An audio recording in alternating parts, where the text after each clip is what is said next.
Hi everyone, my full name is Wen Ruiwan, but please feel free to call me Rita, and today I'll divide my presentation into three parts.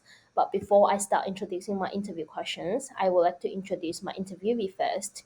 She is a super professional early childhood teacher currently working at Little Star Early Education Center in the 3 to 5 year old room. She is also a mentor during my placement and also graduated from Vic Uni with a graduate diploma in the early childhood education. Today, I'll divide my presentation into three main parts: my interview questions, and how my interview answered my questions, and how my personal reflection based on her response. Okay, now let's jump into my interview questions. As you can see here, I have six questions in total. What is your image of being a teacher? How do you see your role as an administrator in early childhood settings? How much time do you spend on designing activities? What leadership style do you use in your class? And also, at the professional ECD, do you have any recommendations for new teachers? So for the first one, about her image of being a teacher, I concluded with three short answers.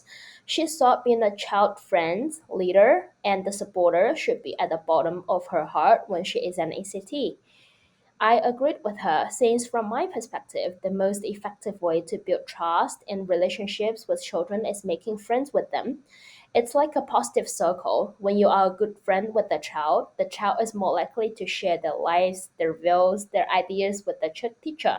In addition to that, a leader among children could better guide and encourage them to receive good values and norms and develop their confidence as well. Being a supporter is also easy to understand, and a great ECD should support and encourage them through their interests and hobbies to achieve the EYLF outcomes better. For the roles as an administrator, she said documenting, recording, assessing, and supporting on the way in their development phase are necessary. I also believe it is important for ECDs to document children's process, which helps to track their growth tracking, needs identifying, and future planning. Recording their masterpieces at the reflective two in each of their growth phase is also significant. Generating the holistic development method could better support children as a whole, which supports them in all aspects when they need. She said time prioritization has to stick with meeting children's needs when she is working. At this point, I feel like a child centric approach is efficient in satisfying children's needs. However, it is also vital for us to be concerned about ECD's mental health. I believe work life balance is crucial for all ECDs since the high workload with pressure exists currently at the workplace.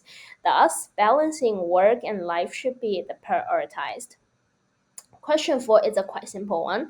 She usually spends 2 hours per day designing activities.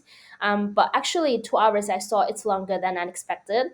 But on the other hand, the weekly plans resources preparation for activities, documenting children's process through the observation, and writing professional development reports all need time to finish. So 2 hours actually makes sense.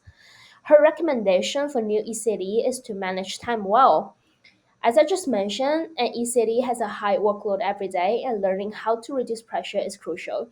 In addition to time, I believe improving consistency and reliability are also necessary for new teachers to keep in mind.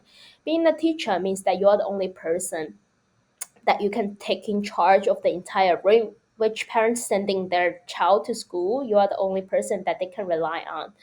Therefore, being a responsible and reliable person is significantly vital in this situation. The last question I asked was the leadership style she usually used in her class. Democratic with coaching style is her priority. I was a commerce student and I learned the importance of leadership style in the business world, which I believe it is also important here in the early childhood settings.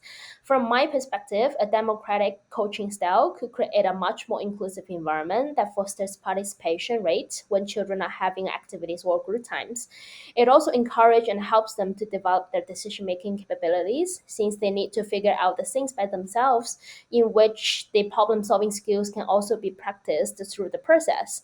Therefore, in conclusion, from my conversation with Vera, I believe being supportive and responsible should be my priority being an ECT. That's all I want to share with you guys. Thanks for your patience and listening to my presentation.